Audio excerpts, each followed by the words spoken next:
শহরের এক কোণে থাকা আদর্শ পাড়া তার নামের মতো একেবারেই ছিল না, কারণ এই পাড়ার অলিগলিতে এমন যুবক আর বৃদ্ধদের দেখা যেত যাদের প্রত্যেক দিনই কোনো না কোনো নতুন জিনিস দেখতে ইচ্ছা করত। সেই জন্য এই পাড়াকে লম্পট পাড়া বললে খুব একটা ভুল হবে না। এই পাড়ারই কমলা দেবীর ছেলে রোহিতের সদ্য বিয়ে হয়েছে। তার স্ত্রীর নাম তৃষা। সে ছিল খুবই মডার্ন। বিয়েটা হয়েছিল তৃষার বাপের বাড়িতে।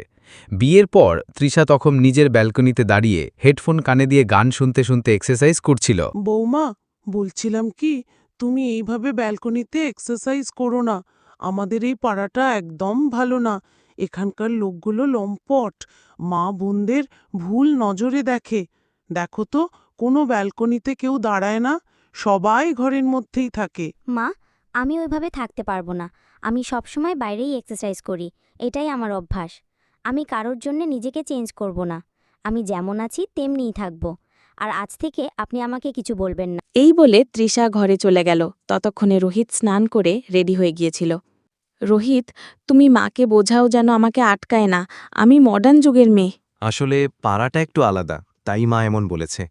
আচ্ছা চলো কোথাও ঘুরে আসি, দুদিন পরে আমার অফিস খুলে যাবে। আমার মনটা ভালো ছিল, আজ মা যা বলল মনটা খারাপ করে দিল। তৃষা তখন রেডি হচ্ছিল। ঠিক তখনই কমলা দেবী ট্রে হাতে এলেন। বৌমা, তোমার জন্য গরম গরম আলুর পরোটা এনেছি। আর শুনো, আমি সরি। মা, সরি তো আমার বলার কথা, আমিও তো পাল্টা জবাব দিয়েছি। আজ একটা প্রমিস করি, এই পাড়ার লোকেদের জন্য আমরা আর ঝগড়া করব না। হ্যাঁ বৌমা, প্রমিস। আজ থেকে আর ঝগড়া নয়। সেই দিন থেকেই কমলা দেবী আর তৃষার সম্পর্ক খুব মধুর হয়ে উঠল। এইভাবেই কমলা দেবী বুঝতে পারলেন তার বৌমাকে ভালোবেসেই জয় করতে হবে। কিন্তু যাই হোক, লম্পট পাড়ার কিছু লোকেদের স্বভাব কি আর পাল্টাবে? ওরা তো সব সময় এই সুযোগে থাকত, কবে তৃষা একটু বাইরে বেরোবে আর ওরা তাকিয়ে তাকিয়ে কিছু বাজে কথা বলবে। এরকমই একদিন তৃষা যখন একা বাজারে যাচ্ছিল। একেলা বাজারে যেও না, নজর লেগে যেতে পারে। আরে ভাই, আজকাল তো বাজারে ব্লু জিন্স খুব চলছে, আমিও ভাবছি একটা কিনে নি, ম্যাচিং হবে নাকি? তৃষা কিছুই বলল না, ও চুপচাপ মার্কেটে চলে গেল। তৃষা কিছু না বললেও রোহিত কিন্তু সব লক্ষ্য করছিল।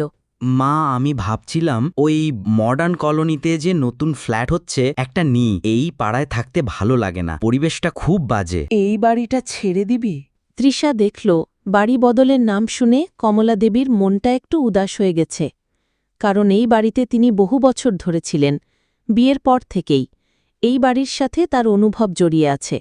পাড়ার মানুষের মানসিকতা বদলাচ্ছে না, সেটাই আসল সমস্যা। মা, সমস্যাটা বাড়ির না, লোকেদের মানসিকতার। এরপর একদিন রোহিত অফিসের কাজে বাইরে গিয়েছিল।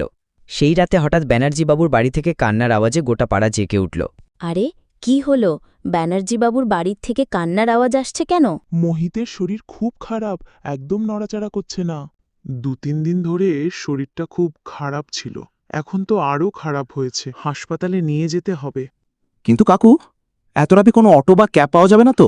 গাড়ি তো সুনীল নিয়ে গেছে, আর আমি রাতে দেখতে পাই না, গাড়ি চালাতে পারবো না। তখন তৃষার মনে পড়ল রোহিত তো গাড়ি নিয়ে যায়নি। মা, দরজা বন্ধ করে নাও, আমি মোহিতকে নিয়ে যাচ্ছি। আচ্ছা বৌমা, সাবধানে যেও। তৃষার গাড়িটা বাড়ির নিচেই ছিল।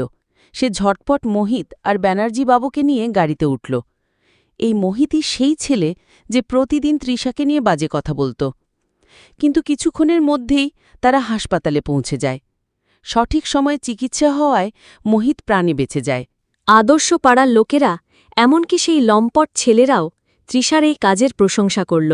আমাদের ভুল হয়েছে, তৃষা না থাকলে আজ এত বড় বিপদ হয়ে যেত।